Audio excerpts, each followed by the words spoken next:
शुरू करें।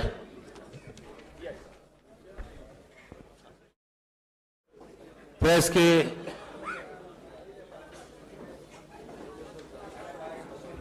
एक मिनट बैठ जाओ भैया, भाई बंद करो। प्रेस के सभी सम्मानित मित्रों, राजस्थान के लोकप्रिय मुख्यमंत्री आदरणीय अशोक गहलोत जी, जिनको कांग्रेस अध्यक्ष आदरणीय सोनिया गांधी जी ने, हमारे शीर्ष नेतृत्व ने गुजरात चुनाव के लिए सीनियर ऑब्जर्वर लगाया है, आज हमारे बीच में है। आपसे रूबरू होंगे। आज हम उनकी मौजूदगी में उनके द्वारा पार्टी का digital campaign, social media campaign, outdoor campaign आज से कांग्रेस पार्टी का शुरू कर रहे हैं। साथ ही साथ जैसी सोनिया गांधी जी की और राहुल गांधी जी की इच्छा थी, इस बार कांग्रेस पार्टी का चुनावी घोषणा पत्र गुजरात के आम और अवाम, cross section of the society, उनके बीच जाके हमारी टीमें बात करें, इंटरेक्शन करें उनसे, और वो क्या उम्मीद करते हैं गुजरात में कांग्रेस पार्टी से, उनकी भावनाओं को रिफ्लेक्ट करने के लिए ये करीब 1.5-2 महीने हमारी टीमें पूरे गुजरात में जाएगी। 1500 से 2000 छोटी बड़ी मीटिंग्स करेगी, और जिन लोगों ने जो सुझाव दिए हैं, हमारी जो पॉलिटिकल अफेयर्स कमेटी है गुजरात की, उन सुझावों को एक बार रिव्यू करेगी। कांग्रेस पार्टी उनमें से कौन से सुझाव गुजरात की जनता के लिए करने के लिए तैयार है, वो हम मैनिफेस्टो के माध्यम से आपके पास लाएंगे। और मैनिफेस्टो मेकिंग का काम हमारे वरिष्ठ नेता सम्मानीय दीपक भाई बावरिया जी को दिया गया है। तो आज इन दोनों कामों की शुरुआत आदरणीय अशोक गहलोत जी के द्वारा की जा रही है। उसके बाद में गहलोत साहब आपसे इंटरेक्ट करेंगे।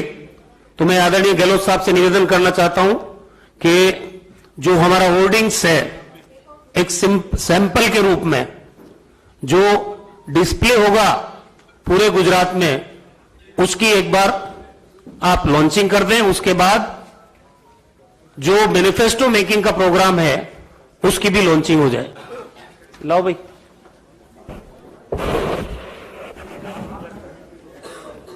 खोलो।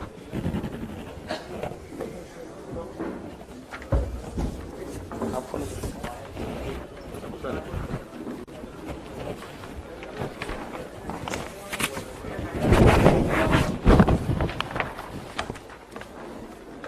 ये लो सर, ये सब अलग अलग।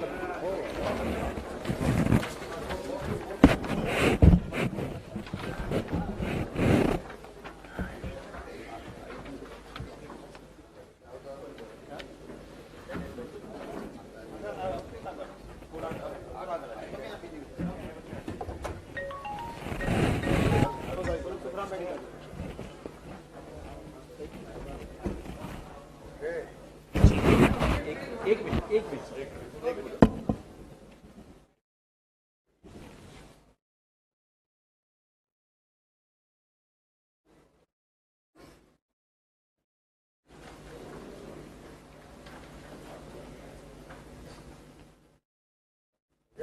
Thank you.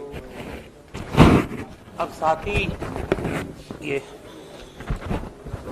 मैनिफेस्टो का बोलो सरकार, जनता ही सरकार है, वही माई बाप है।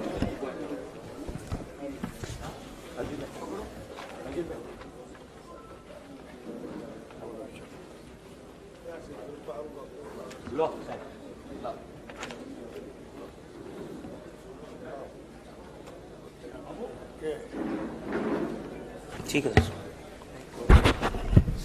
આજની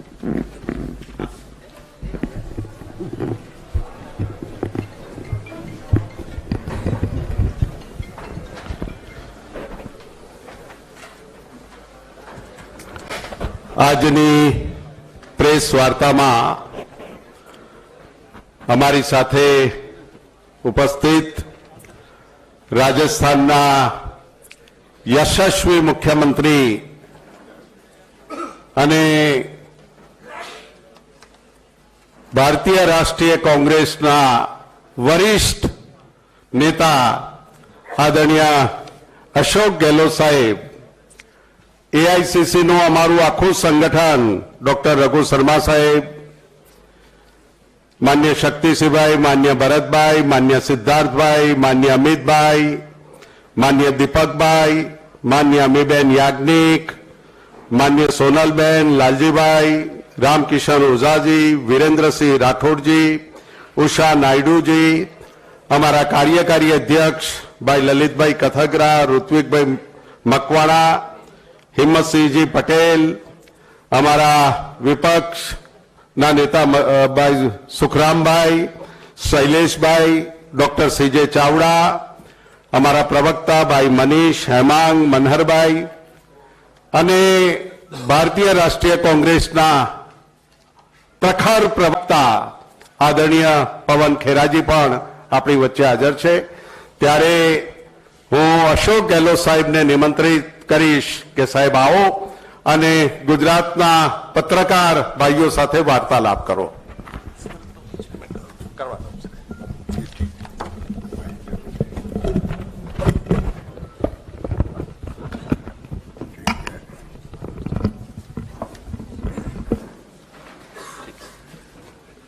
नमस्कार। अभी जगदीश ठाकुर जी ने जैसा कहा मुझे आप लोगों से मुखातिब होना है। पहले भी मुझे बहुत अवसर मिले थे आपसे बातचीत करने का। डेमोक्रेसी है, सरकार हमारी बनते बनते रह गई थी उस वक्त में भी। आप लोगों का बहुत सहयोग रहा, गुजरात वासियों का बहुत सहयोग था। लगता था कि इस बार सरकार बन जाएगी, पर अनफॉर्चुनेटली आप जानते हो मोदी जी को जिस रूप में वो अपना आप को पेश करते हैं अभिनेता के रूप में। अभिनेता आप देखते हो कि बॉलीवुड के अंदर, मैं करता हूँ फिर, बॉलीवुड के अंदर अभिनेता जो है सब तरह की एक्टिंग कर सकते हैं। मोदी जी ने जो लास्ट में देखे घबरा करके अचानक ही जो मणिशंकर अय्यर का स्टेटमेंट था उसको तोड़ मरोड़ के कहा गया, मुझे नीच कह दिया है, मैं नीच हूं, एक सहानुभूति लेने के लिए।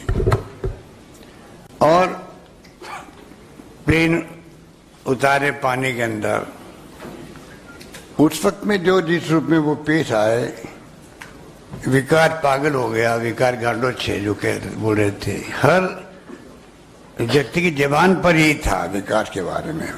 हम जहाँ के जाते थे तो लोग जोर जोर से बोलते थे, एक इश्यू बन गया था। उसको खत्म करने के लिए भी एक अभिनेता की तरह उन्होंने कहा मैं खुद विकास हूं। तो मैं कहना पड़ा अब हम नहीं कहेंगे, क्योंकि हम प्रधानमंत्री को पागल नहीं कह सकते। राहुल गांधी जी की मौजूदगी मुझे कहना पड़ा कि हमारे संस्कार नहीं है कि हम प्रधानमंत्री जी के बारे में कोई अच्छी बात बोलें। तो मुझे कहना पड़ा कि भाई विकार गांडो छे जो है छोड़ दो इसको, ये हमारा संस्कार है। उनकी तरह ये संस्कार नहीं है कि आप जिस प्रकार धज्जियां उड़ा रहे हो देश के अंदर, संविधान की धज्जियां उड़ा रहे हो, परवाह नहीं कर रहे हो कि लोग क्या सोचते होंगे। आप लोकतंत्र की हत्या कर रहे हो, लोग जेलों में बैठे हैं, लेखक, पत्रकार, साहित्यकार, एक्टिविस्ट, कोई कहाँ कहाँ बैठे हुए हैं, कोई मालूम पड़ सकता है क्या? ये हालात देश के अंदर है। तो आप सोच सकते हैं कि उनकी अप्रोच ये है जो फासिस्टी है, वो खाली धर्म के नाम पर चुनाव जीत रहे हैं, उसी का उनको घमंड है, उसी का उनको घमंड है। और एक ही इश्यू पे चुनाव जीत रहे हैं वो, ना विचारधारा पे, ना कोई प्रोग्राम पे, ना कोई पॉलिसी पे, ना गवर्नेंस पे। ये आपका गुजरात मॉडल या मोदी मॉडल था, वो बहुत ही, मैं समझता हूं कि लोगों को गुमराह करने वाला था देश के अंदर। पूरी तरह गुमराह किया कि पता नहीं गुजरात मॉडल क्या होगा। अब 27 साल में आप देख रहे हो, और आपसे ज्यादा कौन समझ सकता। आप 24 घंटे हम लोगों की तरह ही, हम लोग राजनीति में कार्य करता है, आप पत्रकार की बिरादरी भी समाज सेवा ही करती है। चौथा स्तंभ जो कहलाता है तो ऐसा ही नहीं कहलाता है। आप भी 24 घंटे ही काम देखते हैं, भाई कोई घटना दुर्घटना, क्या फैसले हो गए हैं, क्या फैसले, क्या फॉल आउट हो गई, तो देखते हैं आप लोग। आप ज्यादा कौन समझ सकता है। 27 साल का इतिहास देखें, आपके पड़ोस में राजस्थान है। कल बात चल रही थी, 27 साल पहले हम लोग कहते थे, मैं मुख्यमंत्री बना था 98 के अंदर पहली बार, हम लोग कहते थे भाई देखो गुजरात कितना आगे बढ़ गया है। गुजरात से कोई आता है, अगर कार में वो सो रहा है, नींद आ गई उसको, जैसी राजस्थान आया नहीं और नींद खुल जाती उसकी। इतनी सड़कें खराब है राजस्थान की, हम कहा करते थे। आज उल्टा हो गया है। आप सूरत से बड़ौदा आ जाओ, राजस्थान से आप अहमदाबाद आ जाओ, उल्टा बात होगी। आज शानदार तरीके से राजस्थान की गवर्नेंस हो रही है, शानदार सड़कें, शानदार शिक्षा के क्षेत्र में हमने बहुत प्रगति करी है। सारी जो प्रीमियर संस्थाएं देश की, पंडित नेहरू के जमाने की, IIT, IIM, एम्स सहित सभी राजस्थान के अंदर है।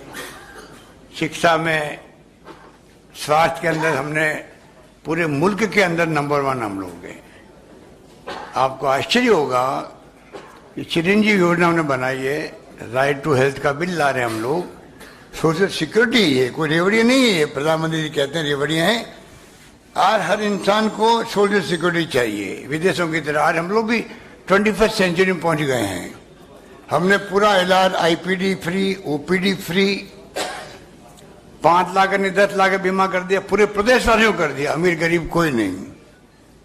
वो केंद्र की सरकार की स्कीम है, वो खाली 1/3 आबादी के लिए है खाली। वो जो SSCC का जो एक सर्वे किया हुआ, सोशियो इकोनॉमिक सर्वे, उन तक सीमित है वो। हमारी स्कीम सब पब्लिक के लिए है। हमारी स्कीम में 10 लाख का बीमा है। उसके अलावा भी अगर कोई परिवार में मान लीजिए 10 लाख में 4 लाख खर्च हो गए इलाज के अंदर, और उनके घर में तकलीफ आ गई, kidney transplant, liver transplant, organ transplant, 10 lakh लोगों या 15 लाख लोगों, सरकार उसके लिए अलग से पैसे देगी उस परिवार को, पूरा इलाज फ्री कर दे। ऐसा हिंदुस्तान में कहीं पे भी नहीं है, और शायद दुनिया में भी नहीं होगा। MRI free, CT scan free, दवाएं फ्री, टेस्ट फ्री, सब कुछ फ्री कर दिया हम लोगों ने। और ऑक्सीजन का बीमा साथ जोड़ दिया है। अगर एक्सीडेंट हो जाए, खुदा ने खाता नहीं हो किसी का, तो 5 लाख का बीमा वो भी कर दिया है। एक्सीडेंट का मतलब खाली रोड एक्सीडेंट नहीं है, बरसात आ गई, डूब गए, बह गए, वो भी उसको 5 लाख का बीमा मिल रहा है। इस प्रकार मैं आपको एग्जाम्पल दे रहा हूँ। ऐसी हमारी कई स्कीम है, वो तो मैं भी बैठ के नहीं बता पाऊंगा आपको, क्योंकि उसमें तो फिर घंटों ही लग जाते हैं। आपको मैं कोशिश करूंगा अगली बार आपको मैं कोई छोटी पुस्तक या लीफलेट बताऊं। आपकी नॉलेज होना चाहिए कि राजस्थान पड़ोस में राज्य है। शिक्षा में हमने क्या नवाचार किया। आपके यहाँ मैंने सुना 6000 स्कूलों को बंद कर दिया है। हमारी गवर्नमेंट जो BJP की थी उसने भी ये काम किया। हमने आगे बाबर मर्ज किया उनको स्कूलों। गांव में स्कूल सुविधा मिलनी चाहिए। अंग्रेजी स्कूल हमने खोल लिया। आज वहां लॉटरी खोलनी पड़ती थी, भीड़ पड़ रही है एडमिशन के लिए। आप जानते हो इंग्लिश का आज 21st सेंचुरी मोबाइल के बारे में क्या महत्व है। हम ही बचपन में खिलाफ थे अंग्रेजी के, हम भी उसमें पीछे रह गए, पर आज जमाना बदल गया है। गांव के बच्चे इंग्लिश बोल रहे स्कूल के अंदर बचपन से ही। आप कल्पना करो 10-15 साल के बाद में कितना बड़ा इम्पैक्ट पड़ेगा। गांव के बच्चे बॉम्बे, दिल्ली, लंदन, अमेरिका जाएंगे तो कॉन्फिडेंस जाएंगे। तो कहने का मतलब ऐसे कई काम हमने किए हैं कि जो रघु समारी जी तो बोलते रहते हैं हर मीटिंग के अंदर, जगदीश भाई बोलते रहते हैं, मुझे कहने की आवश्यकता नहीं। पर मुझे दुख होता है कि आपके कोरोना आ गया। अब आप बताइए, मोदी जी के राज्य में जहां भारत सरकार प्राइम मिनिस्टर वो हैं, ऑक्सीजन की मारामारी पूरे मुल्क के अंदर थी। ये हमारे स्वास्थ्य मंत्री थे रघु शर्मा जी। हमने 500 वीडियो कॉन्फ्रेंसिंग करी है। मैंने 500 वीडियो कॉन्फ्रेंसिंग उसमें 350 तो खाली कोरोना को लेके थी, पूरे प्रदेश के अंदर जुड़े हुए हैं, आईटी से गांव तक जुड़े हुए हैं। एक एक चीज को हमने पब्लिक से शेयर किया। प्रधानमंत्री जी ने भी उसको अप्रिशिएट किया हमारे एक्शन को वीडियो कॉन्फ्रेंसिंग के अंदर। तो आप सोच सकते हो, ऑक्सीजन की कमी नहीं आने दी हमने, लड़ झगड़ के लिए हमने 3 मंत्रियों को भेजा दिल्ली में, सब कुछ किया। दवाई हमने 4 प्लेन से मंगाई बॉम्बे से, एक दिन देरी नहीं होनी चाहिए। 40-40 हजार रुपए के इंजेक्शन फ्री दिए। मॉडल बना भीलवाड़ा का, आपने सुना होगा, पूरे देश के अंदर उसका नाम हुआ। सब कुछ किया और हमें बड़ी आश्चर्य होता, दुख होता था। आप गुजरात के अंदर, अहमदाबाद के अंदर, बंबई के अंदर, दिल्ली के अंदर बड़े बड़े उद्योगपतियों को भी बेड नहीं मिल पा रहा था, क्योंकि यहाँ पर ज्यादा हावी हो गया, प्राइवेट सेक्टर हावी हो गया। हमारे यहाँ पर पब्लिक सेक्टर भी है और प्राइवेट सेक्टर भी अलाउ है। तो कम से कम कंट्रोल में रहा। सारे इलाज हमने किए, पब्लिक सेक्टर के अस्पताल में कोई कमी नहीं रहने दी। अस्पताल के डॉक्टर मांगने थक सकते हैं, हमने देते नहीं थका उनको, जो उन्होंने जो भी कुछ मांगा था। और यहाँ देखते थे कि एम्बुलेंस खड़ी है, गाड़ियां खड़ी है, उसी के अंदर ड्रिप लग रहा है, पूरा भरा पड़ा था अहमदाबाद। मेरे ख्याल से ये सीन आ रहा था। इलाहाबाद के अंदर गंगा के घाट पे देखें आप, क्या लाशों की स्थिति हुई। कहने का मतलब कि हर गवर्नेंस में हमारी सरकार देखेगा आप, और इनको मौका मिला 27 साल का। उसके बाद में इनकी गवर्नेंस क्या है, पूरी कैबिनेट को इनको बदलना पड़ा 100%। इतिहास में कभी नहीं हुआ। इसका मतलब सबके सब निकम्मे थे, नाकारा थे, भ्रष्ट थे। तो आपने 3.5 साल रखा ही उन लोगों को, कितना नुकसान हुआ प्रदेश को। तो ये स्थिति में ये प्रदेश आपका चल रहा है, जो हम लोग महसूस करते हैं कि किस प्रकार से स्थिति बनी हुई है। लंपी बीमारी आई है, गुजरात भी उसमें ग्रसित है, 7-8 राज्य ग्रसित थे। हमने वहां 3 वीडियो कॉन्फ्रेंस मैंने खुद ने करी मुख्यमंत्री स्तर पर। हम लगे हुए हैं, केंद्र सरकार मांग कर रहे हैं, और मैं इस मौके पर आज पहली बार मांग करूंगा आपके सामने कि इसको जो है राष्ट्रीय आपदा के रूप में घोषित करो। क्योंकि गाय माता जो है, उसकी जो जिस प्रकार वो तड़प के मरती है बीमारी के बाद में, कोई सोच नहीं सकता। बीमारी होने के बाद में उसको वैक्सीन नहीं लग सकता है। वैक्सीन पहले लगा हुआ तो वैक्सीन नहीं है हमारे देश के अंदर, दवाइयां नहीं हमारे देश के अंदर। अब जाके प्रयोग हो रहे, कब वैक्सीन आएगी मार्केट के अंदर। स्थिति बड़ी खराब है। और अगर फैलती गई तो कोरोना की तरह ये हमारी गायों को, गौवंश को भी तकलीफ देगी। तो अगर राष्ट्रीय आपदा घोषित करते तो राज्यों को भी, केंद्र को भी, जो स्टेट डिजास्टर फंड होता है उसमें से कुछ मदद मिलेगी और ज्यादा अच्छा काम हम लोग कर पाएंगे। ये मैं चाहता हूँ। इस प्रकार से ये लंपी स्किन की बीमारी बहुत खतरनाक है और करीब 7 राज्यों में फैल चुकी है। राजस्थान में करीब 20 जिलों में फैल चुकी है। गुजरात में मैंने सुना कि बड़ी स्थिति खराब है यहाँ पे भी, इसको लेके भी। इसलिए मैंने आपको कहा कि बातें करने को बहुत सारी है, पर मेरा मानना आपसे यही है कि जिस प्रकार से कोरोना के अंदर भी इन्होंने देखिए न्याय नहीं किया पब्लिक के साथ में। कोरोना की वैक्सीन जो है बीजेपी दफ्तर में छिपा के रखी गई। बीजेपी दफ्तर सूरत के अंदर उसको डंप किया गया और सूरत से, और बीजेपी दफ्तर से आप बांट रहे हो, उसमें भेदभाव होगा पार्टी के आधार पर। ये कभी होता है क्या? हमने वहां क्या किया? ये बेटा रघु शर्मा जी, हमने 2-3 बार बुलाई पॉलिटिकल पार्टी की मीटिंग, सबको बुलाया, बीजेपी, सीपीएम, सीपीआई, बीटीपी जो भी थे, बैठ के शुरू में चर्चा कर ली हम लोगों से। कोई हम सबको मिलकर लड़ना है इस कोरोना से। महामारी सबके लिए विश्व स्तर की महामारी है, ये किया हम लोगों ने। धर्म गुरुओं को बुलाया, उनको जोड़ा, एक्टिविस्ट को जोड़ा, एनजीओ को जोड़ा, पत्रकारों को जोड़ा, और सबके सहयोग से ऐसी फिजा बना दी हमने। प्रदेशवासियों हमने कहा कोई भूखा नहीं सोना चाहिए लॉकडाउन के अंदर भी। और मुझे खुशी कहते कि हमारे कोई भूखा नहीं सोना चाहिए की जो थीम थी, एक तरफ सरकार ने सर्वे करवाया, कोई डेस्टिट्यूट भी है, रात को सो जाते हैं, स्टेशन पे सो जाते हैं, ऐसे लोग भी होते हैं, ठेले वाले होते हैं। जब लॉकडाउन लगे ठेले वाला क्या करे, वो कहाँ भेजे सामान को, उन लोगों की लिस्ट अलग बनाई, सबको 5 बार किस्तों में पैसा भेजा हमने, 5,500 रुपये। और साथ में हमने ये जो आह्वान किया, आप मुझे खुशी कहते हुए, मेरे ख्याल गुजरात में कमी नहीं है दानदाताओं की और भामाशाहों की। ये तो आपका प्रदेश तो बरसों से जो है इतिहास गवाह है कि उद्योगीकरण के अंदर भी, भामाशाहों के अंदर भी, दानदाताओं में भी अच्छी अच्छी संस्थाएं यहाँ पर काम करें, किया होगा काम उन्होंने। मैं उनको धन्यवाद देना चाहता हूँ। हमारे यहाँ लोगों ने कमी नहीं रखी, आम लोगों ने भी रिस्क लेकर के लाइफ की, क्योंकि कोरोना नहीं था, कितने लोगों की डेथ हो गया बताइए। हमारे अहमद पटेल साहब चले गए, कई लोग चले गए उस वक्त में। तो मैं समझता हूँ हमने इतनी शानदार प्रबंधन किया, उस रूप में कंट्रोल किया। यहाँ बिक रही है, अब बेच रहे हैं, बेच क्या रहे हैं, डिस्ट्रीब्यूट कर रहे हैं बीजेपी दफ्तर से, इसमें भेदभाव। और आपको शायद जानकारी होगी, बंबई में पकड़ा गए थे डिस्ट्रीब्यूट करते हुए इस प्रकार से, सरकार के अलावा। तो वहां की सरकार ने जांच करवाई तो मालूम पड़ा कि ये जो थाने में जाके उनको पकड़ा गया, तो मालूम पड़ा ये भी सूरत से आई हुई है, बॉम्बे के अंदर है। इसका मतलब बीजेपी ने ही काम किया, इसमें भेदभाव किया। और ये मैं समझता हूं कि प्रधानमंत्री जी के, अमित शाह जी के राज्य में इस प्रकार अगर दफ्तरों में जाकर के वैक्सीन बांटी गई तो वो भी कोई अच्छी बात नहीं थी, मेरा मानना है। बाकी तो नोटबंदी, जीएसटी मर्जी से बदल रहे हैं, उसके बार बार स्लैब, कितनी तकलीफ हो रही है। आज सब व्यापारी दुखी है, कोई बोल नहीं पा रहा ईडी के दर से। आजकल तो राज ईडी कर रही है, ईडी का आतंक है देश के अंदर, आतंक है देश के अंदर। और सुप्रीम कोर्ट ने मौन लगा दी उसके ऊपर। बताइए आप, जो सीबीआई के पास पावर नहीं है वो ईडी के पास आगे पावर।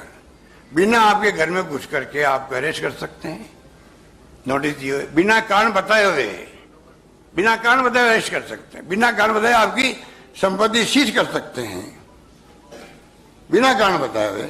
और जो एफआईआर होती है पुलिस में, उसी ढंग के वहां पे दूसरी एफआईआर होती है, कोई नाम दूसरा लंबा उसका, उसकी कॉपी देने की आवश्यकता नहीं उनको। आज थाने में कोई एफआईआर होगी तो आप कॉपी लेने का अधिकार है आपको, संविधान के अंतर्गत भी, वो कॉपी नहीं देंगे आपको। और सुप्रीम कोर्ट ने मौन लगा दी उसके ऊपर। बताइए, ये हालात है, क्या हो रहा है देश के अंदर। सब घबराया हुआ, पूरा मुल्क घबराया हुआ है। ये हालात में हम लोग चल रहे हैं। यहाँ पे ड्रग बहुत चल रही है आपके यहाँ, पकड़ी जा रही। कल परसों ही 2000 करोड़ की या 2500 करोड़ की ड्रग पकड़ी गई, पहली पकड़ी गई थी। तो क्या हो रहा है गांधी के प्रदेश के अंदर? हमें तो गर्व होता है, गांधी अंतर्राष्ट्रीय अहिंसा दिवस पूरा दुनिया मना रही है अहिंसा दिवस को गांधी के नाम से, जो गांधी गुजरात के थे। हम सबको गर्व है। और उस महापुरुष के प्रदेश के अंदर शराबबंदी खाली कागजों में रह गई है। बिना सरकार की मिलीभगत के, अधिकारियों की मिलीभगत संभव नहीं है कि पूरी तरह शराबबंदी जहां नहीं है ना, उन प्रदेशों की तरह यहाँ शराब की बिक्री होती है। टेलीफोन करते शराब आराम से घर पहुंच जाएगी, होम डिलीवरी होने लग गई है। जब मैंने आरोप लगाया तो आपके मुख्यमंत्री रूपाणी जी ने मेरी आलोचना करी कि मैं बदनाम कर रहा हूं प्रदेश को। मैं बदनाम कर ही नहीं सकता गांधी के प्रदेश को, कैसे बदनाम कर सकता हूं मैं? और सही बात कहता हूं तो आपको उसको एक्शन करना चाहिए, रोकने की कोशिश करनी चाहिए। आप भी करें, हम भी करें। मेरा मतलब ये था कि जो कहां से आती है, पड़ोसी राज्यों से आती है। पड़ोसी राज्य कौन सा? राजस्थान भी आता है, उसके अंदर सब राज्य आते हैं, जहां जहां आते हैं। तो आप अगर आप पर बातचीत भी करें, पहल करें, गुजरात पहल करे, क्योंकि गुजरात तकलीफ पा रहा है शराबबंदी के बावजूद भी। पड़ोसी राज्यों सरकार से बातचीत करें, हम लोगों ने बातचीत, हम सहयोग करेंगे कि हमारे यहाँ से शराब कोई कीमत पे नहीं जाए आपके। तो दोनों सरकारें मिलकर ही तो कर सकती है हर जगह पर। कोई इंटरेस्ट नहीं इनका, पता नहीं उनके कितने जो महंगाई, बेरोजगारी इस देश के अंदर। देखिए आप, धर्म के नाम पे राजनीति से आसान चीज कोई है ही नहीं दुनिया के अंदर। हिटलर भी और जो हुए थे आका ऐसे जिन्होंने बर्बाद कर दिया लोकतंत्र को, वहां पे भी धर्म के नाम पे राजनीति शुरू हुई थी। जिस देशों के अंदर धर्म के नाम पे राजनीति शुरू हुई, आखिर वहां पर क्या हुआ? लोकतंत्र कायम नहीं रहा वहां पर, आपको मालूम है। वो आप बताइए, यहाँ पर राजनीति धर्म के नाम पे ध्रुवीकरण हो रहा खुल के। मतलब दुस्साहस देखिए आप, आरएसएस बीजेपी का दुस्साहस कहूंगा मैं। इस देश में डेमोक्रेसी 75 साल से कायम है डेमोक्रेसी। देश एक रहा, अखंड रहा। चाहे इंदिरा गांधी की जान चली गई, राजीव गांधी शहीद हो गए, पर सरदार बेंच ही नहीं शहीद हो गए, नेस्तनाबूद कर दिया आतंकवाद को, पर देश को एक व अखंड रखा।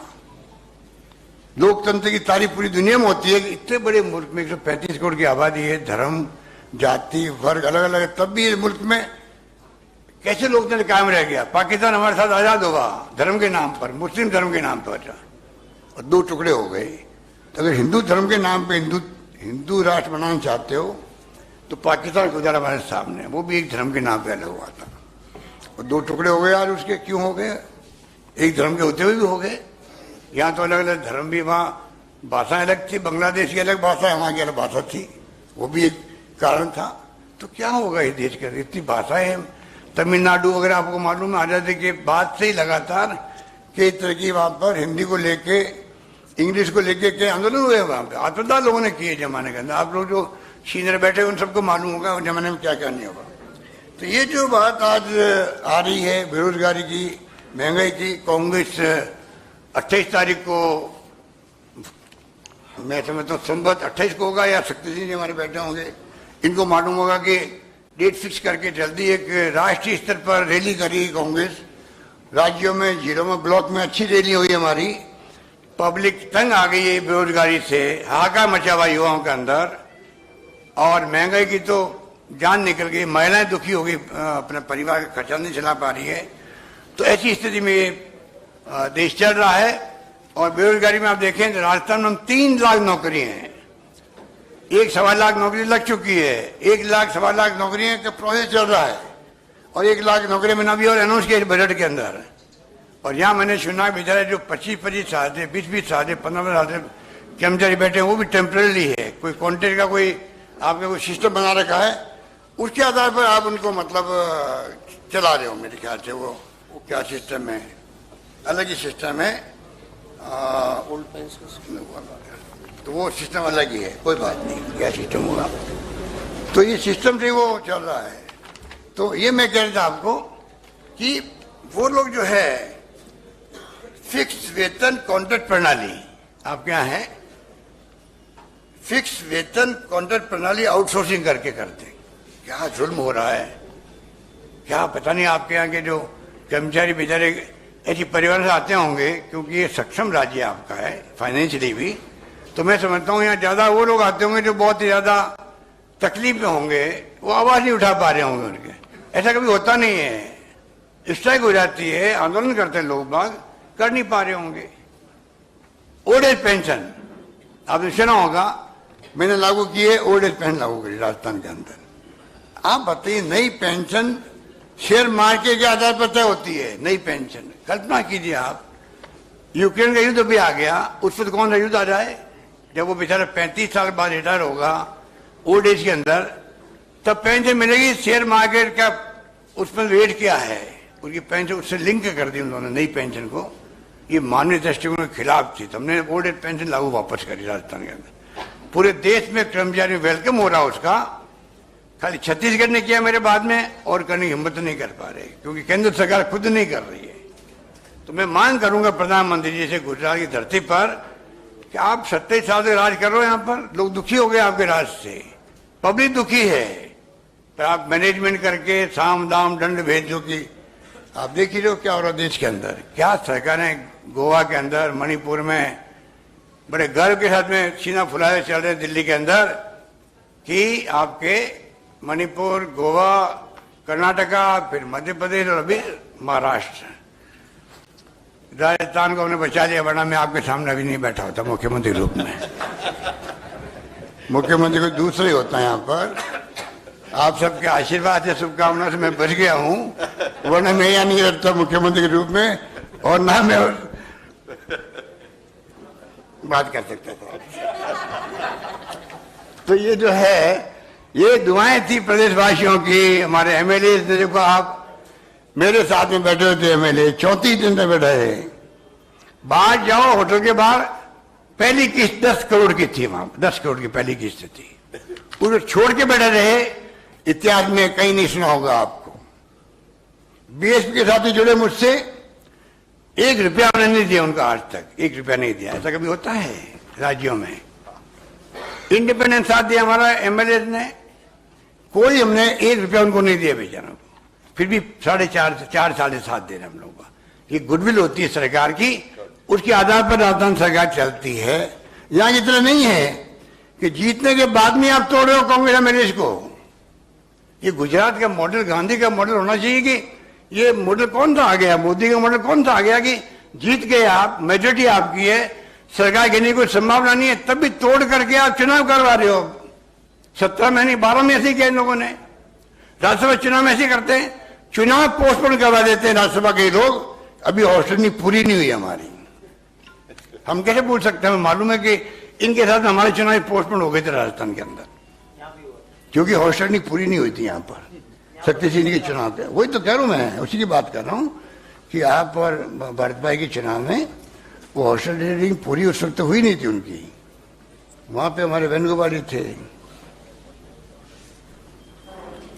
तो मैं आपको निवेदन करना चाहूंगा कि हालात बड़े गंभीर है और उसी ढंग से हम लोग सोच रहे हैं कि क्या करें। और मैं उम्मीद करता हूं कि देश के जो हालात है उसको लेके तो आपको, हम सबको सोचना पड़ेगा कि किस रूप में हम लोग अप्रोच सकें आने वाले वक्त के अंदर, जिससे कि प्रदेश भी और देश भी लोकतंत्र कायम रहे, सर्वधर्म समभाव लोकतंत्र की जो भावना है संविधान की, लोकतंत्र समाजवाद सर्वधर्म समभाव की, यही देश को एक व अखंड रख सकता है। वरना आने वाली पीढ़ी हमें माफ नहीं करेगी अगर हमने अपनी भूमिका नहीं निभाई, जो हम नहीं निभा पा रहे मीडिया वाले भी, क्योंकि आपकी मजबूरियां हैं।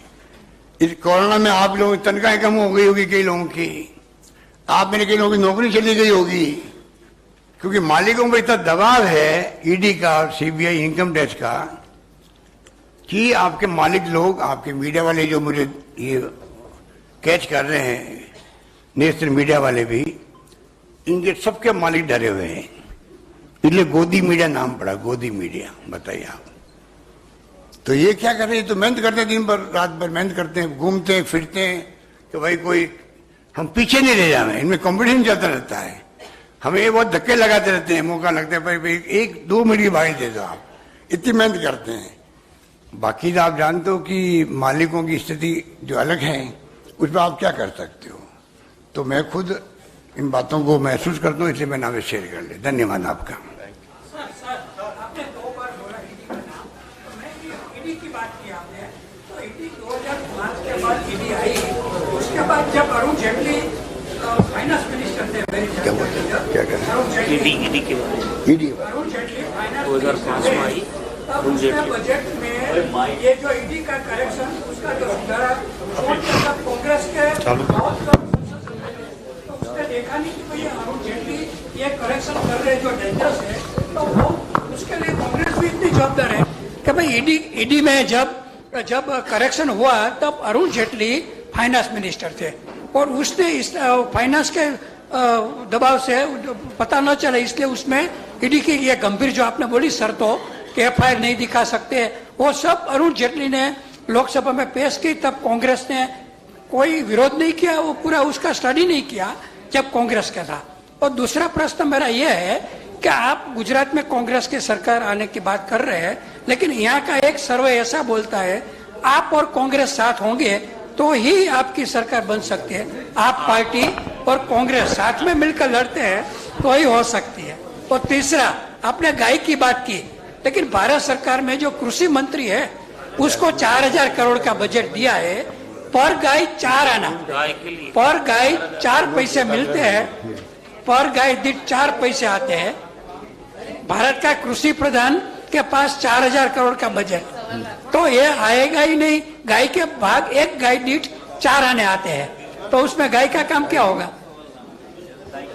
देखिए, ईडी का याद एक सवाल है, इसमें मेरे ख्याल से 18 के अंदर अमेंडमेंट जो हुए हैं, अभी सुप्रीम कोर्ट ने उस पर मोहर लगाई है, ठीक है।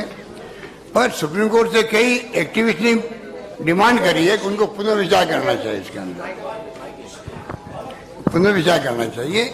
ये 18 के अंदर इन्होंने हुए हैं,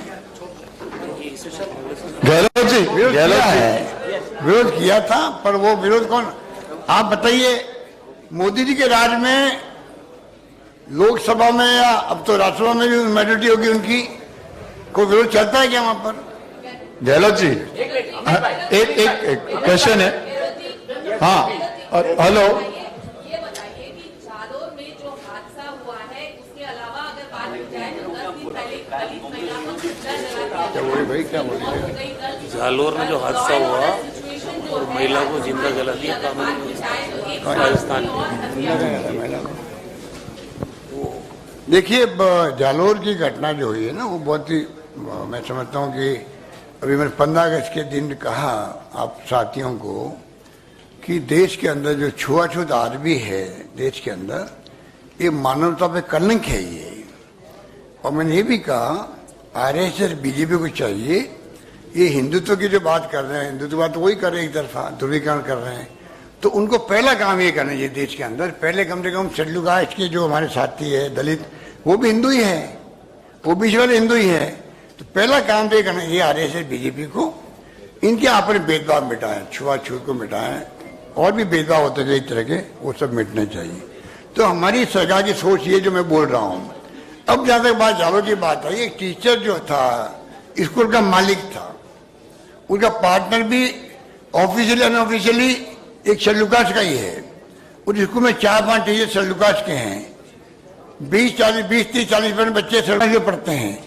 वो जो घटना हुई है उसको क्योंकि जांच चल रही है, मैं कमेंट नहीं करना चाहूंगा, क्योंकि वहां के दोनों एमएलए जो हैं, एक कांग्रेस का एक्स एमएलए और प्रेजेंट एमएलए बीजेपी का है, वो भी अभी क्वेश्चन मार्क लगा रहा है कि भाई ये पानी पीने वाले जो पूरे नेशनल डिबेट बन गई है कि आपकी मटकी में पानी नहीं पीने दिया, वहां का बीजेपी एमएलए ही उसको अभी क्वेश्चन मार्क कर रहा है। तो आप समझ सकते हैं, एक बार कोई इश्यू बन जाता है, आज का आईटी के जमाना वायरल हो जाता है, वो फिर इश्यू नेशनल मीडिया हो चाहे लोकल मीडिया हो चलता रहता है। अभी वहां डिबेट, हम कह सकते हैं आपको, कल मैंने आने के पहले एडीजी क्राइम होता है नंबर 1 पोस्ट पे, डीजी की तरह, वो शेल्डुका के खुद हैं, उनको मैंने फिर भेजा है, आप हकीकत करके मालूम करके आओ कि वास्तव में घटना क्या हुई, क्योंकि कई तरह कंफ्यूजन पैदा हो रहे हैं। पर हमने उनको जो कोई घटना तो हुई थी, आपके गुजरात में ऊना का केस हुआ था, आज तक कुछ नहीं हुआ है उसका, तो कई घटनाएं यहाँ भी होती है, मध्य आपके यूपी में होती है, कहाँ नहीं हो रही है। पर हमने, हमारी गवर्नमेंट वो है, हर एक्शन, हर घटना पे तत्काल एक्शन करती है। हमने कई रिफॉर्म किए पुलिस के अंदर, कुछ 300 दिन लगते थे जांच के अंदर, 50-55 दिन लगता है वहां पर।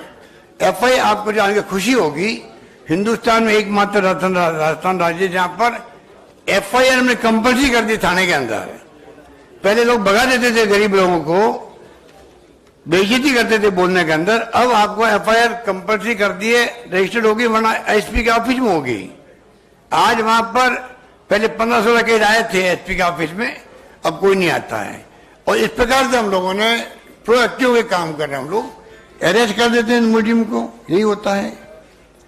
एक केस ऑफिसर डायरी का हमारा सिस्टम है, जहां फास्ट ट्रैक में मुकदमा दर्ज करने का, लीगल ऑफिसर साथ लगाना, लेकिन लीगली कोई कमी नहीं है कोर्ट के अंदर, ये तमाम एक्शन उठाते हैं।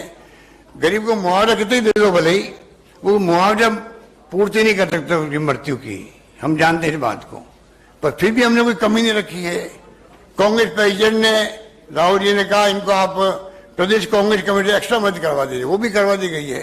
हमारे वहां पे शांति बनी हुई है।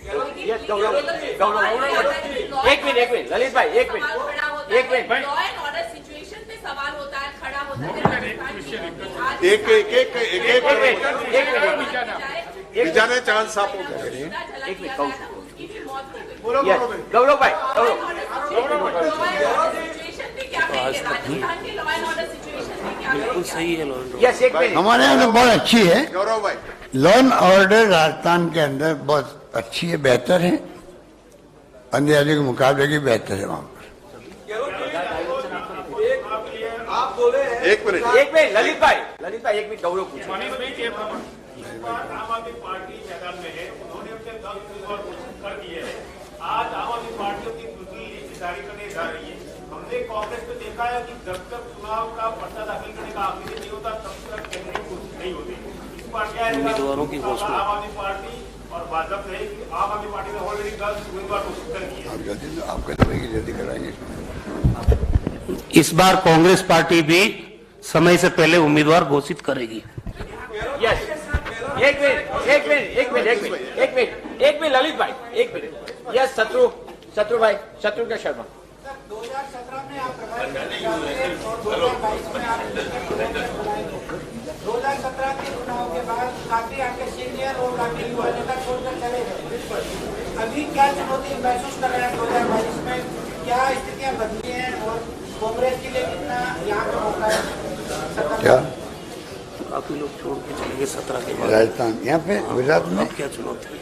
अब क्या चुनौती है? देखिए, मैंने शुरू में ही कहा कि मुझे इस बात का तो हमेशा दुख रहता है कि गांधी के प्रदेश के अंदर ऐसी स्थिति बनी है, जीते हुए लोगों को भी इस्तीफे दिलवाते हैं। हॉर्स ट्रेडिंग की जो मॉडल बनाया, मॉडल ये हॉर्स ट्रेडिंग के मॉडल है इनका, बीजेपी का। ये मॉडल हिंदुस्तान में आजादी के बाद कभी नहीं आया है कि मॉडल के रूप में ये पहले ले आते हैं वहां पर गुड़गांव में, मानेसर में 200 लोगों की टीम उनकी फिक्स है। उन्हें ट्रेनिंग दी हुई बाकायदा, उनमें बाउंसर भी होते हैं, ठीक है, उनमें उनके कार्यकर्ता भी होते हैं, एक टीम बनाई हुई है। मिस्टर जैन कोई एमएलए है, मध्य प्रदेश लोगों पहले वहां ले गए तो हमारे दिग्विजय सिंह जी ने और जीतू पटवारी हमारे जो पहले प्रभारी थे गुजरात में, ये जाके उनको समझा के वापस लेके आ गए। फिर उनको ले जाया गया वहां पर, बेंगलोर ले जाया गया और सुनते 30 करोड़ 35 करोड़ रुपए दिए गए। अब कल्पना कीजिए कहाँ डेमोक्रेसी कहाँ जा रही है, क्योंकि इलेक्ट्रल बॉन्ड जो किया है इन्होंने, खेला किया है इलेक्ट्रल बॉन्ड का। आप बताइए, देश को बर्बाद करके छोड़ेंगे लोग। सुप्रीम कोर्ट सुनवाई नहीं करा अभी तक। आज इलेक्ट्रल बॉन्ड जो है 98% पैसा जा रहा है बीजेपी के पास में, डरा के धमका कर जा रहा है पैसा, और बड़ी पार्टी पास पैसा दे नहीं पा रहे हैं, घबरा के भाई ईडी हमारे घर पहुंच जाएगी। तो आप दोनों का जो फील्ड है इक्वल नहीं होगा, लेवल प्लेइंग फील्ड, तो आप डेमोक्रेसी में बताइए क्या होगा। आज वो स्थिति बन गई है। तो कुछ ऐसी घटनाएं हो रही है, कुछ ऐसी अप्रोच हो गई है, उसको पूरे देशवासियों को समझना पड़ेगा। इलेक्ट्रल बॉन्ड की बात कम नहीं है। पीएम केयर फंड, अरे पीएम रिलीफ फंड बना हुआ है आजादी के बाद से, सीएम रिलीफ फंड बना हुआ है मेरा।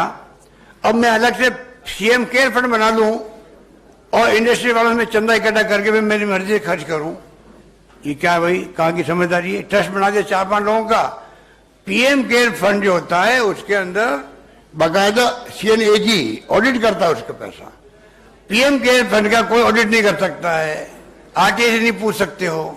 तो ऐसी ऐसी घटनाएं इकट्ठी इतनी हो गई कि आप भी क्या करो, आप लोग थक रहे हो मुझे मालूम है। आपका मतलब कि साहित्यकार, लेखक, पत्रकार लिखते लिखते बेचारे जो है ना, जो खोजी पत्रकारिता करते हैं वो थक गए हैं कि कब तक करते जाएंगे यार, समझ में नहीं आता है। ऐसी स्थिति देश में बन गई है, क्या करोगे आप?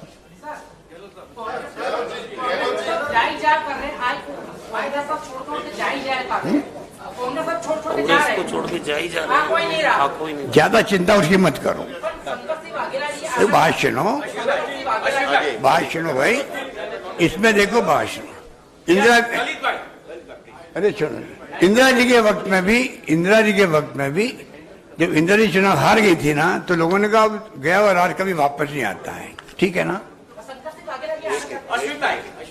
तो उसके बावजूद भी जो मजबूत रहे, सुनिए आप, जो मजबूत रहे उस वक्त में पार्टी के अंदर, हम जैसे लोग एनएसयू में थे, हम लोग थे, जिला अध्यक्ष बन गए कांग्रेस के, जो मजबूत रहे लीडरशिप देश के अंदर, जो अच्छे दिन आए ना, तो आज 40 साल लोग देश में केंद्रीय मंत्री बने हैं, मुख्यमंत्री बने हैं, प्रदेश कांग्रेस अध्यक्ष बने हैं या एआईसी के महामंत्री बने, पदों पे आए हैं और भी पदों पे आए हैं।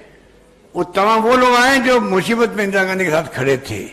आज ये प्रॉपर टाइम है कांग्रेस के लिए, ये ब्लेसिंग इन डिस्गाइज है।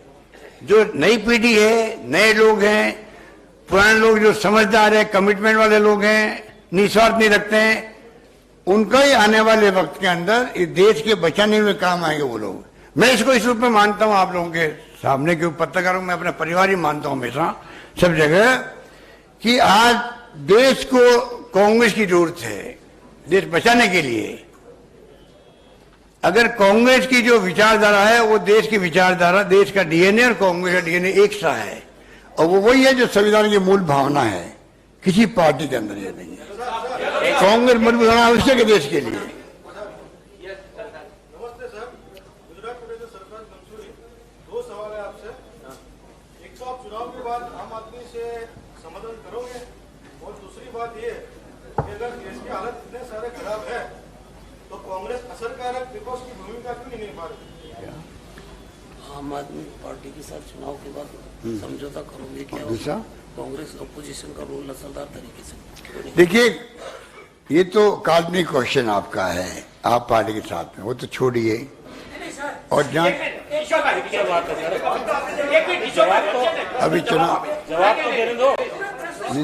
बोलने पार्लियामेंट की इलेक्शन के टाइम आप पार्टी के साथ कांग्रेस का समाधान होने वाला ही था, तो आप वाले ने बोला भी था कांग्रेस को कि लोकसभा की इलेक्शन साथ में लड़े, लेकिन उस समय हुआ नहीं। इधर सर्वे ऐसा बोलता है कि कांग्रेस आप अगर साथ में आती है तो अभी तो कुछ नहीं कह सकते इसके बारे में, अभी कुछ नहीं कह सकते।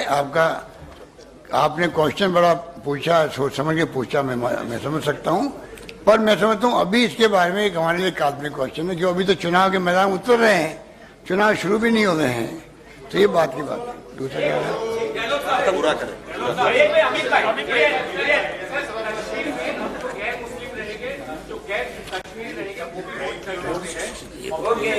चलो, थैंक यू। बहुत शुक्रिया आप सबका, बहुत बहुत शुक्रिया।